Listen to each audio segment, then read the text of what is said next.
You ever been scrolling your feed, you see something, and you just get that weird feeling in your gut? That little moment of, wait, is that real? Well, get ready, because that feeling is about to become your new normal. Today, we are jumping headfirst into the wild world of synthetic media, where the line between what's real and what's fake is basically disappearing. And we're going to try and figure out how we find our footing in all of it. Okay, let's just start with a number that should honestly stop you in your tracks. 90%.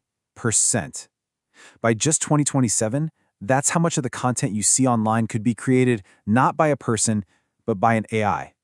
I mean, just let that sink in for a second.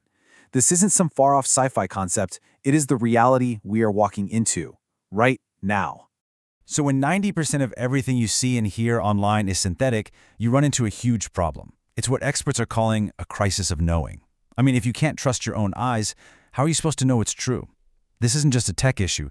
It fundamentally challenges how we understand the world around us. And at the very heart of this crisis is something called AI-generated content, or AIGC. And look, you gotta forget about those clunky, obviously fake computer graphics from back in the day. We are talking about AI that can create images, voices, entire videos that are so realistic, they're basically indistinguishable from the real thing. And that realism, that's what makes it so amazing, and honestly, so dangerous. So you're probably sitting there thinking, yeah, but I'm pretty good at spotting a fake. I'd know it if I saw it. Well, here's a reality check from researchers. Our confidence in our ability to spot fakes has almost zero to do with how good we actually are at it. And that gap right there, that's one of our biggest weaknesses. This chart just lays it out so clearly. On the one side, you have how good people think they are at spotting fakes. On the other, how they actually perform in tests. And they are way off. This overconfidence gives us this false sense of security, you know? It makes us let our guard down, which makes us perfect targets for manipulation, all because we think we're too smart to get fooled. And here's the thing. That personal vulnerability, or overconfidence, it doesn't just stay personal. It scales up into a massive societal-level problem. We're not just talking about a few silly doctored photos anymore. The potential for deception is absolutely enormous, and it touches pretty much every part of modern life. This quote really hits the nail on the head. It gets to the core paradox of all this. The content that feels the most real to us, a shaky video of a protest, a tearful audio confession, the stuff that hits you right in the emotions, that's what we instinctively want to believe. But that very persuasiveness is exactly what makes it such a powerful tool for disinformation. And the risks are just everywhere. We're talking massive disinformation campaigns designed to swing elections. We're talking about identity fraud, complex financial scams that use a deep-faked voice of your boss or a CEO. But maybe the biggest risk is just a slow, steady erosion of public trust in, well, everything. In the news, in our leaders, in our institutions.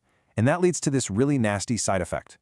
It's called the liar's dividend. And please, pay attention to this because it's a huge deal. The problem isn't just that fake things will be believed. The bigger problem is that real things can be easily dismissed as fake. Think about it. A politician gets caught on tape saying something awful. Now they can just say, nope, that's a deep fake. The mere possibility that something could be fake gives liars a free pass to deny reality. Okay, I know, that all sounds pretty bleak. It's easy to feel hopeless, but it's not. This is not some unsolvable puzzle. In fact, there's a huge global effort already happening. A bunch of really smart people trying to fight back and basically rebuild trust in the digital world.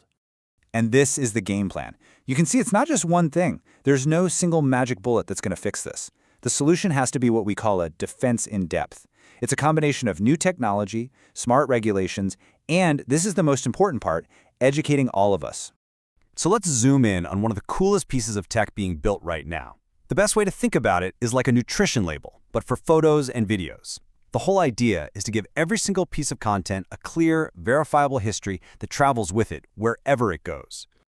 So the goal is actually pretty simple to understand. We want to embed a secure, basically tamper-proof record into a file that tells its whole life story. Who made it? When was it made? Was it edited? And if so, how?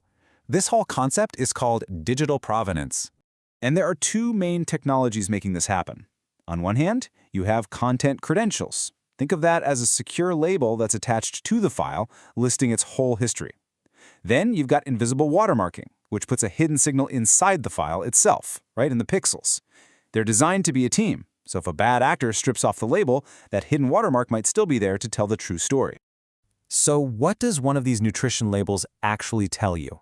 Well, it can be something as straightforward as this, a little line of data that says, plain as day, this image was made with Stable Diffusion v2 on May 1st, 2025 by user 123.